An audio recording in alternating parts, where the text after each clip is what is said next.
Welcome back friends to the class number 65. In the previous video we have discussed the concept of cash flow statement, and there was one topic that we haven't discussed in the previous video that was related to indirect method of calculation of operating activities cash flows. So indirect method in cash flow statement is mostly used in practical life for operating activities only. Remember, I am again repeating, investing and financing activities are calculated only by way of one and only method, that is direct method only. So the calculation of operating activities cash flows by way of indirect method is called bottom-up approach, and it is very similar to that you have what you have seen in cash flows calculation from profit and loss account that we have studied in the previous videos.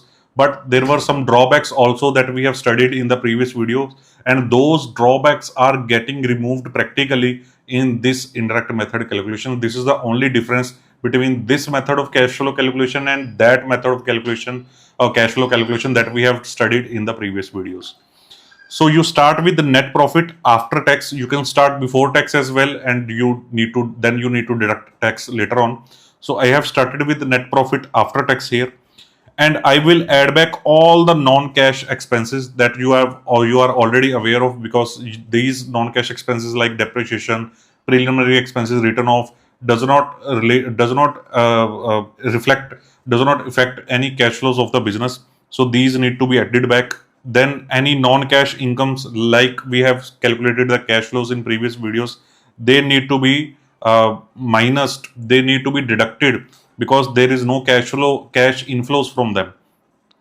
Then comes the second adjustment, which is very important for you to understand. I have told in previous video as well that you need to clearly identify the items of profit and loss account into financing activities and investing activities. So for example, in profit and loss account, you have paid interest. You have paid interest to your unsecured debt. You have paid interest to your bankers, right? So that interest is already deducted from your net profit. But that interest payment is part of your financing activities, guys. That is not part of your operating activities when you prepare cash flow statement. So since it is not part of your operating activity, you need to add it back here. Similarly, dividend paid is your financing activity expense. You need to add it back here. Loss on sale of asset is your investing activity type of expense. Then it is not your operating activity type of expense. Which is why you need to add it back from here, right? So basically we are adding back and deducting these type of expenses or incomes only because they are presented somewhere else in your cash flow statement.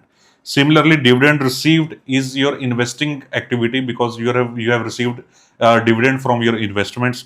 Profit on sale of investments is your part of investing activities. Interest received is part of your investing activities income. So all these incomes which are part of your investing activities or your financing activities, you need to nullify their impact in profit and loss calculations.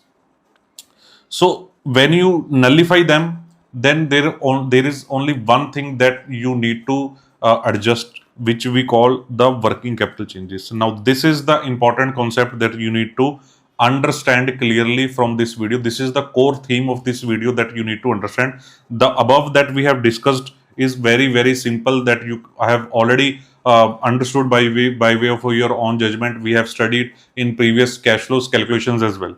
So this is the working capital changes which will remove the all drawbacks of cash flow calculations from profit and loss account that we have discussed in the previous videos. This is the thing that eliminates all those limitations or drawbacks.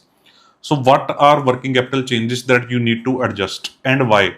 That we will cover with the example. So first, let's understand what adjustment that you need to do. So you need to deduct, if your current assets, you have come from profit and loss account to balance sheet now. If your current assets like stock, debtors have increased from previous year, for example, on 31st March 2024, your stock was 100 rupees.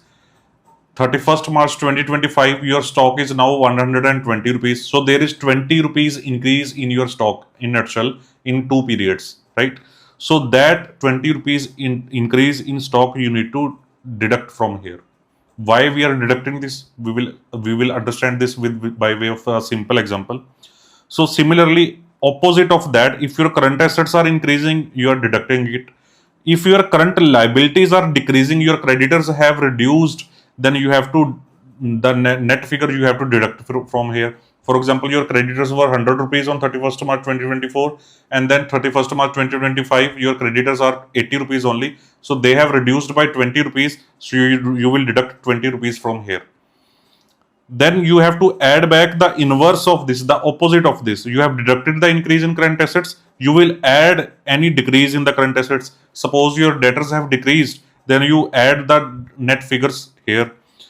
You have deducted the decrease in current liabilities, but you will add the increase in current liabilities here.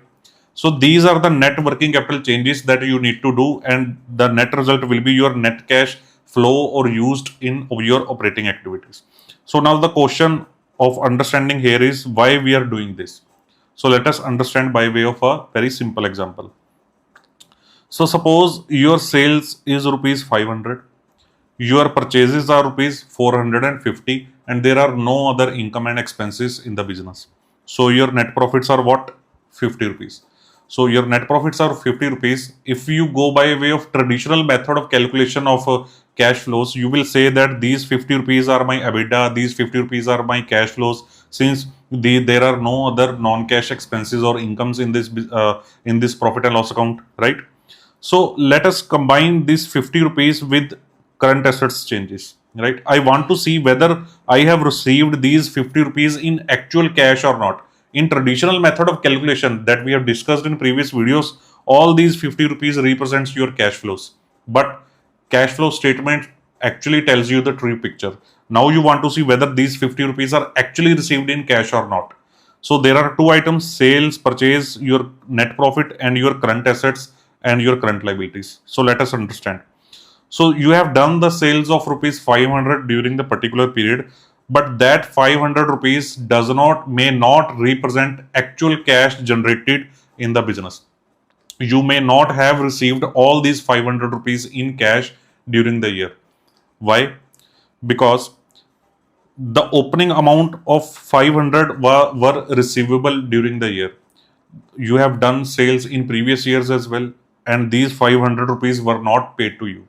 And during the year you have done 500 rupees sales more, so you were having receivable of rupees 500, you have done sales of rupees 500 more, now you have total receivables of rupees 1000.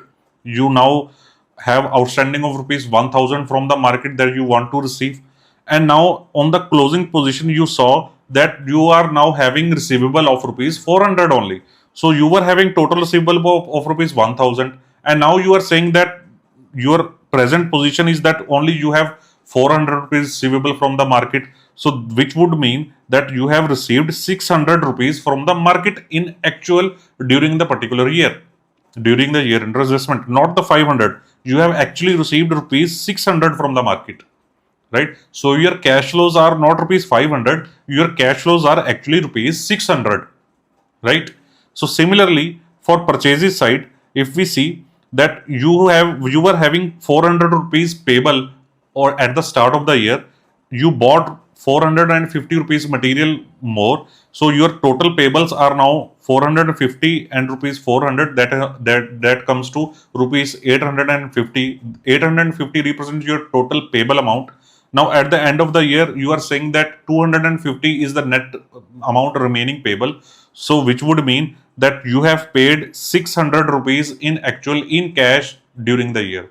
So you have not paid 450, you have paid 600 rupees in cash during the year. So now you have received 600 rupees in cash, you have paid 600 rupees in cash, so that means your net cash inflow or outflow during the year is technically nil. So that is the beauty of cash flow statement that tells you. In the traditional cash flow calculation, you would say that 50 rupees is received in cash, but a cash flow statement would tell you that you have received nothing during the year. Your net amount is nil. You have not generated any net cash from operations during the year, right? So this 600 rupees that you have received and this 600 that you have paid, you have deducted from here. That is basically direct method of calculation. That is basically direct method of calculation that we have basically studied about in previous video. Now, if we want to convert all this calculation into indirect method that we are studying in this video, how do we do that? We take the net profit first, we add back any non-cash incomes, expenses, or any income expenses which are related to financing and investing activities. In this example, there are nil such instances. So we now need to adjust on the working capital changes. So technically, what happened here? So your sales were rupees 500 rupees. Sales were rupees 500 rupees. So you have added 500 rupees opening balance of debtors in your sales, and you have deducted closing balance in your sales. In nutshell, you have added 100 rupees in your sales. So in nutshell, you have added 100 rupees in your sales. So this decrease in current asset is technically adding in your cash inflows. Or if I study in other way around, I would say that my opening amount receivable were rupees 500. Now I have receivable of rupees 400. That means during the year I have received 100 rupees more, which is why my current assets have reduced. So if I have received 100 rupees more, so this represents my receipt. So I should add it in my cash flow calculation. So that is why we write that decrease in current assets should be added in your cash flows calculations, right? So similarly here you would see your creditors are rupees 400 and now they are 250. That means you have paid off 150 rupees. You have paid it off during the year. The current liabilities have reduced. You have paid them off 150 rupees during the year. So this 150 rupees that you have paid off represents your cash outflows. So this should be deducted from your cash flow calculation. And if you adjust them all, you would see your net result is technically the same that you have calculated here.